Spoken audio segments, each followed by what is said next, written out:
ஓம் ஜெய் ஸ்ரீரமணாய.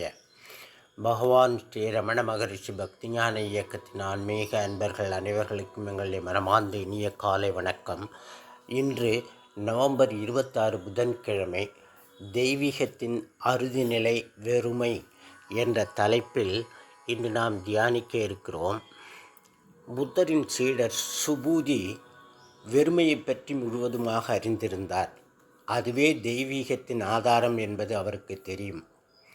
அவர் ஒரு நாள் ஒரு மரத்தின் கீழே வெறுமை நிலையில் யாருமற்ற தனிமையில் அமர்ந்திருந்தார். அப்போது மேலிருந்து தேவதைகள் அவர் மீது மலர்களை சொரிந்தனர்.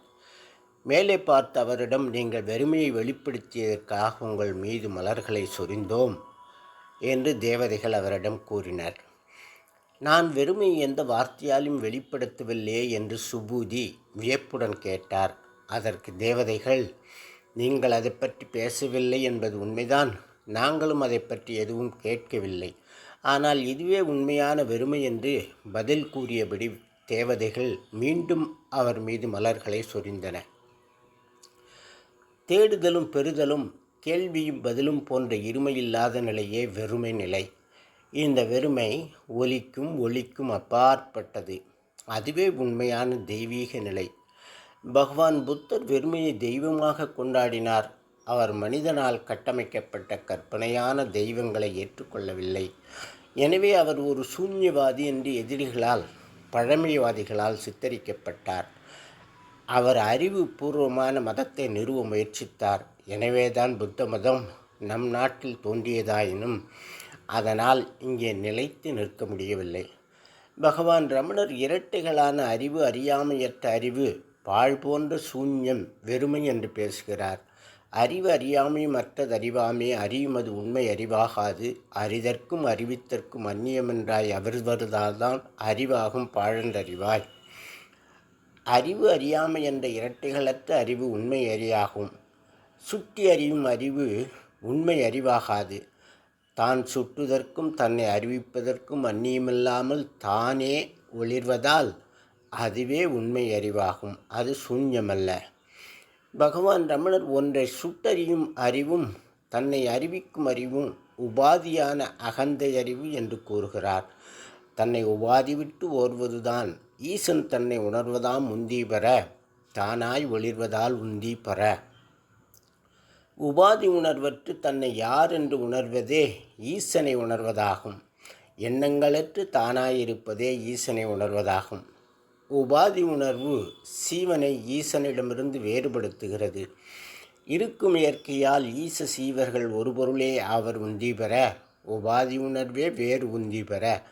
சச்சித் என்ற அடிப்படையில் ஈசனும் சீவனும் ஒருவரே. உபாதி உணர்வான எண்ணங்கள் சீவனை ஈசனிடமிருந்து வேறுபடுத்துகிறது. உபாதி கழன்றால் இருமையற்ற ஒருமை நிலையான ஈசநிலை சித்திக்கும். சுத்த மோன வெறுமை சச்சிதானந்த சுரூபம் அது.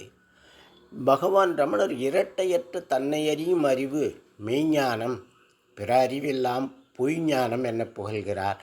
ஞானமாம் தானே மெய், நானாவாம் ஞானம் அஞ்ஞானமாம், பொய்யாம் அஞ்ஞானமுமே ஞானமாம் தன்னையன்றி இன்று அணிகள் தாம் பலவும் பொய் மெய்யாம் பொன்னையன்றி உண்டோ புகழ். இரண்டற்று தன்னை அறியும் அறிவு மெய்ஞானம், பிற அறிவெல்லாம் அஞ்ஞானம் பொய்யாம்.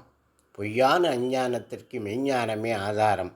எவ்வாறு மெய்யான பொன் இல்லாமல் ஆபரணங்கள் இல்லையோ அதுபோல மெய்ஞானமின்றி பிற உலக ஞானம் இல்லை. ஒரு சின்ன கதைப்பு.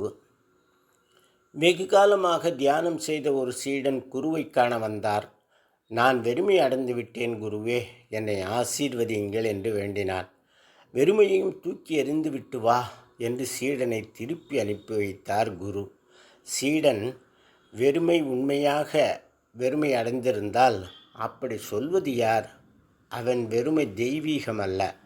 சொல்லவும் மறந்து அதை வெளிப்படுத்தும் எழுச்சி உணர்வும் அற்று ஒருமையில் நிற்பவனே உண்மை வெறுமையாளன்.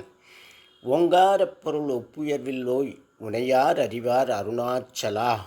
ஓம் தத் சத். நாளை வேறொரு தலைப்பில் தியானிக்கலாம் அன்பர்களே. வணக்கம், நன்றி.